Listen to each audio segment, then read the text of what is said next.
They say peace is priceless, but in some neighborhoods, peace comes at a cost. I moved to Hawthorne Ridge for silence, for space, for a second chance.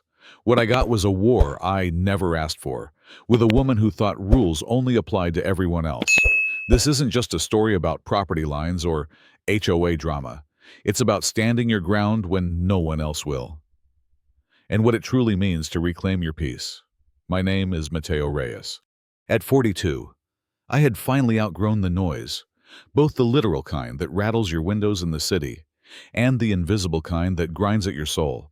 After 2 decades in cybersecurity, I moved to Hawthorne Ridge, Arizona, a sleepy desert town where silence still meant something. My life was simple.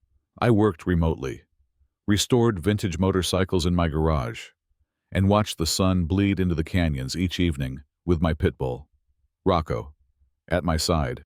For the first 6 months, felt like healing, the kind that doesn't come from pills or therapy, but from a return to something elemental. Then, Deborah Collins moved in.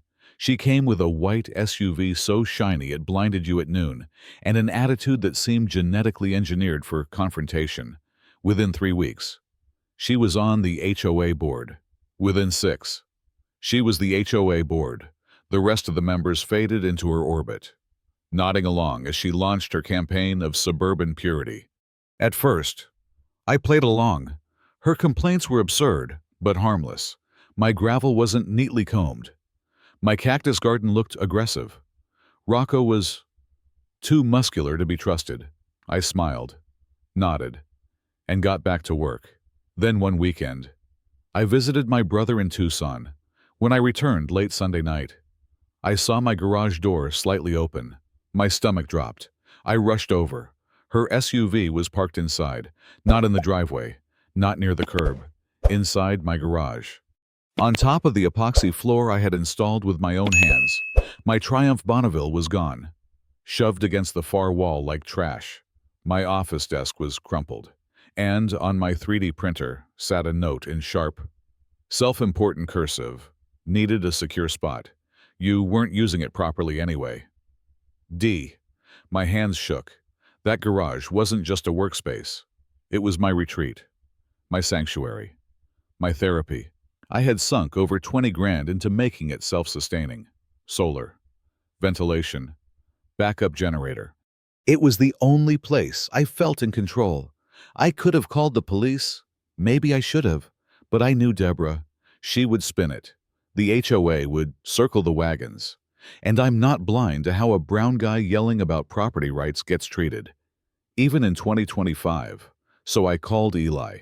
Eli runs a salvage yard out past Route 14. I had helped him track down a hacker ring that stole his customer database last year. And he owed me, that night, under moonlight and careful silence. We towed the SUV out. No broken locks, no damage, just relocated, legally. It was trespassing property abandoned on private land. By morning, it had been processed as scrap. Deborah showed up at my porch wearing yoga pants and murder in her eyes. She screamed about theft. I handed her printed documentation, time-stamped photos, and security footage. I didn't say a word. Rocco sat beside me, perfectly still, like a sentry. Then came the legal threats. Her husband, a man who seemed permanently dressed for a country club lunch, showed up with folders and fury. He talked about civil liability. I listened, then handed him a notarized affidavit from Eli and copies of HOA bylaws. His face fell, just slightly. But Deborah wasn't finished. She called for an emergency HOA meeting. The room was full, more than usual. Curiosity had replaced fear. She launched into a tearful monologue about feeling violated, unsafe, persecuted. She even implied that my background somehow made me prone to aggression. When it was my turn, I said nothing at first, just turned on a projector, slide by slide. I showed the neighborhood the facts, complaint records, photos, security footage, a detailed log of every interaction, and finally, a Zoom clip from the local garden club, Deborah, laughing over wine, bragging about how she put that spicy little hacker in his place. The room changed.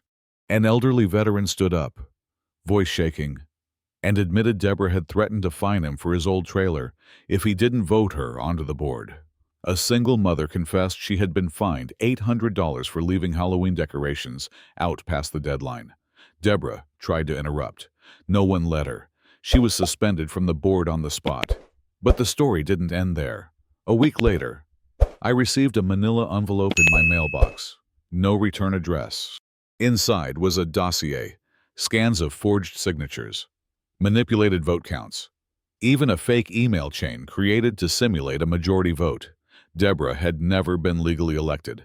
I sent everything to the State Housing Authority. I didn't expect much, but by spring, her house was up for sale. No one threw a party, but people noticed. Neighbors who used to look away now waved. A family down the street built a fire pit on their lawn and called it the Deborah Free Zone. We all laughed, but it felt like something more. For the first time, Hawthorne Ridge felt like home. And me, I installed biometric locks and welded a custom sign over my garage door. Unauthorized vehicles will be recycled. Literally, the desert is quiet again. But sometimes, when the wind picks up, I can still hear her voice echoing faintly in the silence, not in fear or anger, but in disbelief. Like, she still can't understand how someone like me could beat someone like her. The truth is, I didn't beat her. I outlasted her, and in a place built on silence. That makes all the difference.